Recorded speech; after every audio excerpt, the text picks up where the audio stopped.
Olá, pessoal. Eu sou Carol Ministério, sou historiadora e sou educadora do programa educativo, né, da Casa Fit de Cultura.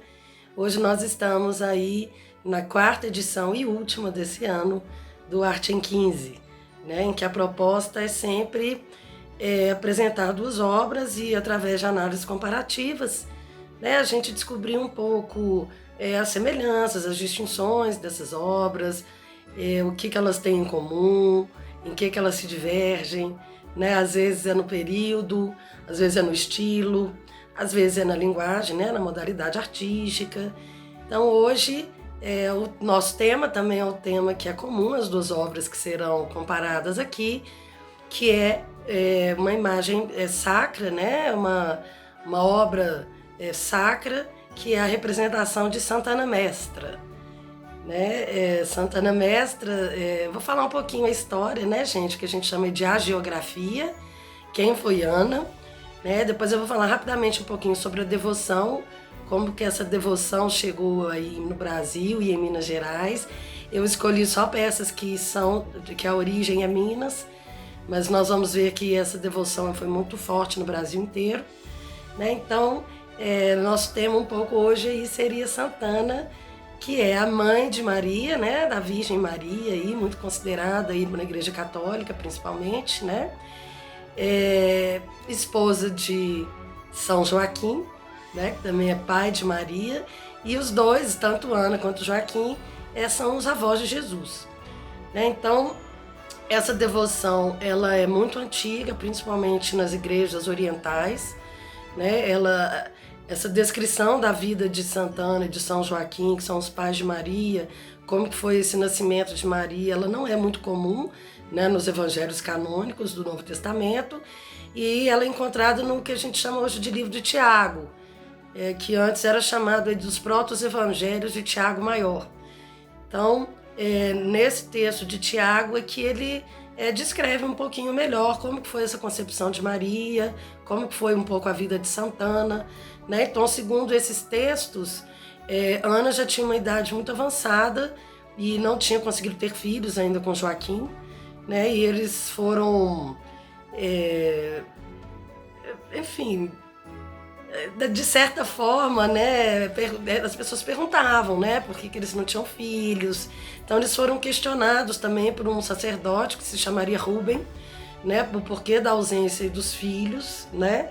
E aí São Joaquim ele vai em busca de uma peregrinação, de penitência, de jejum, de oração, confiando um pouco nesse poder divino para que Ana concebesse um filho, uma filha, né? E aí eles recebem, sim, a visita do anjo Gabriel, em função assim, de tanta resiliência e paciência que eles tiveram, como prêmio eles teriam, então, a filha, que na verdade se chamava Miriam, né? Que em hebraico significa Senhora da Luz, que traduzida para o latim é Maria, né? Então o nome original aí de Maria seria Miriam, né? E ela teria nascido aí no ano 20 a.C., e alguns textos também dizem que Santana e São Joaquim, depois de Maria, provavelmente também tiveram 1 ou 2 filhas ainda, né? Então essa seria a história de Santana, que concebeu uma filha já numa idade avançada, em que seria provavelmente impossível, né, ter um filho, e ela traz então no ventre aí o que seria a mãe do Messias, a mãe de Jesus, né? Essa devoção, gente, ela é muito antiga nas igrejas orientais, né? Desde já do cristianismo primitivo. Chega na Europa, ainda começa a se popularizar um pouco na Europa no século VIII, que no ano de 710, essas relíquias de Santana, né? Assim, os restos dos ossos, algumas relíquias teriam sido trasladadas de Jerusalém, né, da Terra Santa, para Constantinopla, e de Constantinopla essas relíquias que teriam sido distribuídas por algumas igrejas na Europa, entre elas templos na Alemanha, que foi um lugar que durante a Idade Média se tornou até um lugar de peregrinação, de adoração a Ana, né, a Santana. Na Idade Média essa devoção se prolifera na Europa e chega na Península Ibérica, na Espanha e em Portugal. Então, pelos processos de colonização, também chega no Brasil, né? Então, no Brasil, nós temos a adoração no litoral todo, nós temos muitas peças interessantíssimas de Pernambuco, da Bahia, de São Paulo, né? Não só em Minas, apesar de ser uma devoção muito recorrente em Minas, que nós vamos ver, mas no Brasil inteiro. Né? É uma devoção comum ao norte de Portugal, principalmente na tipologia iconográfica que nós vamos ver, que é a Santana Mestra, que é justamente a tipologia iconográfica das duas imagens que nós vamos falar hoje. Só que rapidamente eu só queria dizer que ela apresenta variações de representações iconográficas. Né? Então nós temos aí, ela pode aparecer em pé com Maria no colo com o livro, né? Porque na Santana Mestra ela aparece sentada, Santana aparece sentada, geralmente numa cadeira muito enfeitada, num trono, numa cadeira com um espaldar muito bonito, que nós vamos ver aí nas nossas imagens. Mas ela também pode ser representada em pé, com Maria pequena no colo, mas ela com um livro também, ensinando Maria a ler e também as Sagradas Escrituras, né? Então essa seria aí Santana Mestra em pé. Também ela pode aparecer como Santana Guia, que já seria ela em pé, dando a mão, como se estivesse guiando mesmo Maria, já um pouquinho maiorzinha, e o livro já aparece nas mãos de Maria, né? Temos também a representação iconográfica de Santana, que seriam as Santas Mães, que aí a representação já é Maria, já mãe, né? Então Maria já adulta, muito jovem ainda, né? Porque muitos textos dizem que Maria teve Jesus muito jovem, mas ela já grande, com o filho. Então aparece Santana com a filha Maria e Maria já com o menino Jesus. Então essas seriam as Santas Mães, né? E a Santa Parentela, que também é uma devoção muito comum em Minas, que seria uma alusão aí à Sagrada Família, que Santana aparece representada junto com São Joaquim, né, seu esposo, com Maria pequena no colo, já sem o livro. Então a gente vê que tem uma diferença iconográfica muito grande, uma variação muito grande, né, nessas representações iconográficas, mas aqui hoje nós vamos falar de duas Santanas Mestras, que realmente era uma devoção muito comum no período colonial em Minas Gerais. Primeiro por ser uma santa que é protetora da família, dos lares, né, dos casais que querem ter filhos e estão com algum problema, alguma dificuldade de engravidar. Então isso justifica muito a presença de imagens de Santana nos altares domésticos, por exemplo, né? E também em Minas, porque ela é padroeira dos mineradores, gente, né? Que seria uma alusão aí de Santana ter carregado um grande tesouro no ventre. Então é uma alusão, seria uma analogia de Maria com as pedras preciosas, com o valor do ouro, né? Então ela também seria a padroeira dos mineradores. E essa tradição que vem de Portugal, de Lisboa, também dos moedeiros, né? Aqueles artistas que ficam por conta de fazer as moedas, medalhas, cédulas, né? Então, antigamente ainda existia, não sei se ainda existe, a Confraria de Santana da Sé, que é a confraria onde se reúnem esses moedeiros, e Santana seria também protetora desses profissionais, né? Gente, então vamos partir para as imagens de hoje, né? Hoje eu vou mostrar primeiro a Santana Mestra, que está presente, né? Que está sendo restaurada lá ao vivo na Casa Fit de Cultura, presente agora na nossa atual exposição, que é atribuída ao mestre aleijadinho Antônio Francisco Lisboa, que tem a sua origem lá na Capela de Santana, né, que na Chapada de Ouro Preto. Então nós percebemos muitas capelas, muitas igrejas, muitas cidades que trazem o nome de Santana, né? Então a gente percebe que é uma devoção realmente muito forte. Então ela era originária da Capela de Santana, da Chapada de Ouro Preto. Hoje ela se encontra por vários motivos, mas entre um deles por uma questão de segurança no Museu Arquidiocesano de Mariana, né? Ela é do século XVIII, então ela traz todas alguns estilemas, né? Algumas características do estilo e do barroco, do rococó. Então a gente pode perceber, primeiro, uma sofisticação técnica no que diz respeito à confecção do rosto, dos traços fisionômicos, de Santana, por isso não é à toa que essa atribuição ao Aleijadinho, porque apresenta algumas características que se repetem em outras obras dele, né, que são confirmadas, que têm autoria confirmada.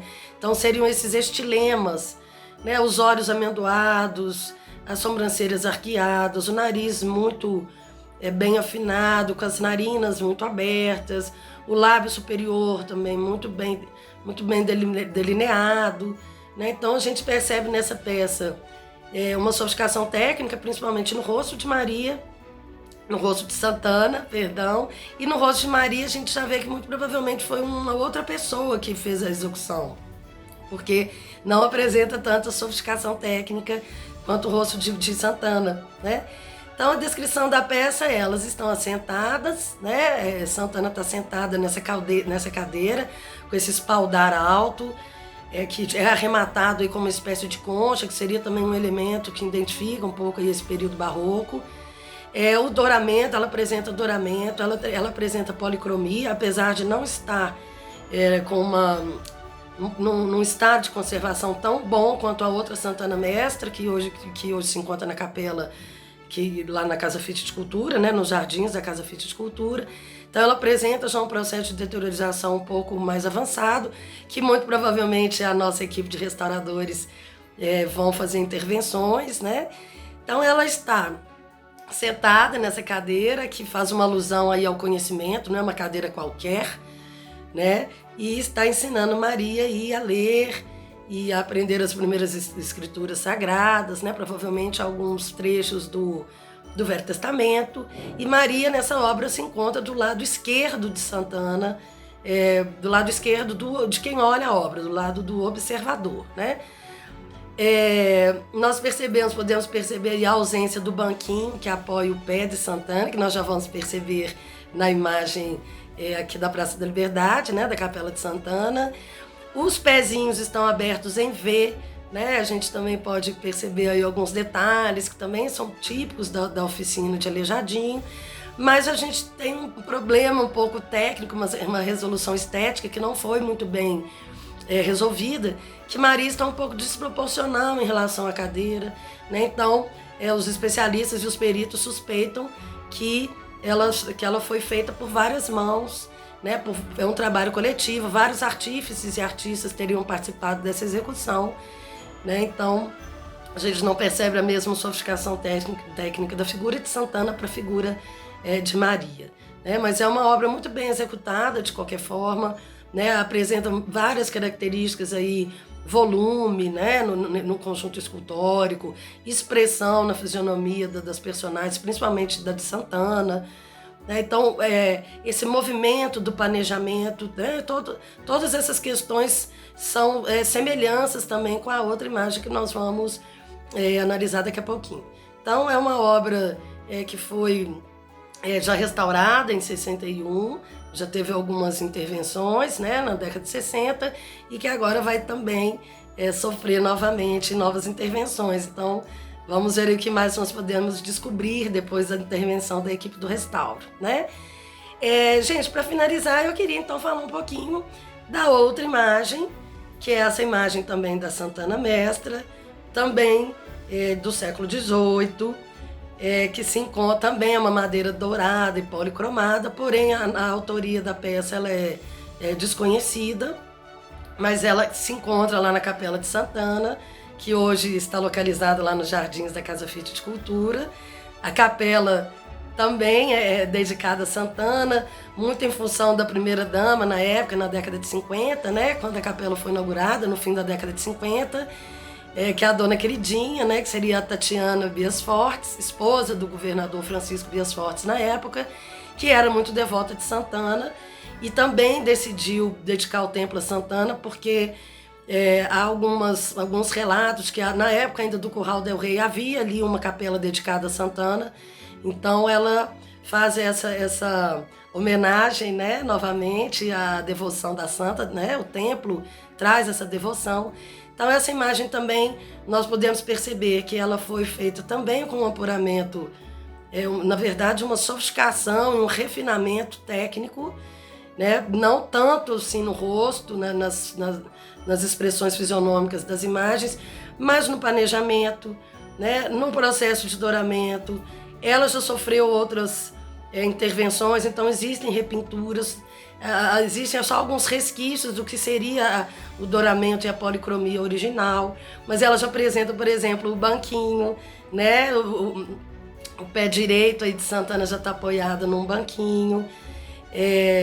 Maria também já está com o cabelo preso, então tem algumas poucas diferenças iconográficas, né, na resolução estética, mas as duas apresentam muitas semelhanças, né? As diferenças seriam o estado de conservação das duas, a presença do banquinho onde Santana apoia o pé, né, o lado onde Maria está, né, que se na Chapada de Santana ela está do lado direito do observador, nessa imagem ela se apresenta do lado esquerdo do observador.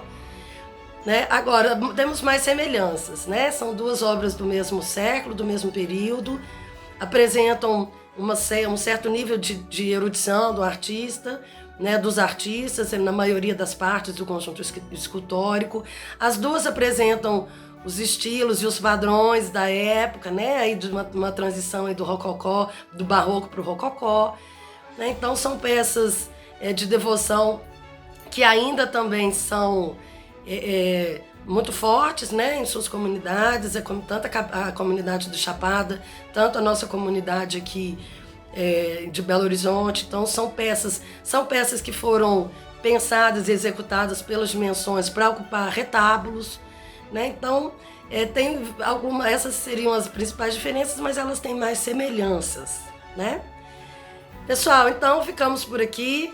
Espero que vocês tenham gostado. Convido a todos a visitar a nossa exposição lá, Aleijadinho, né? Arte Revelada, o legado de um restauro na Casa Fiat Escultura.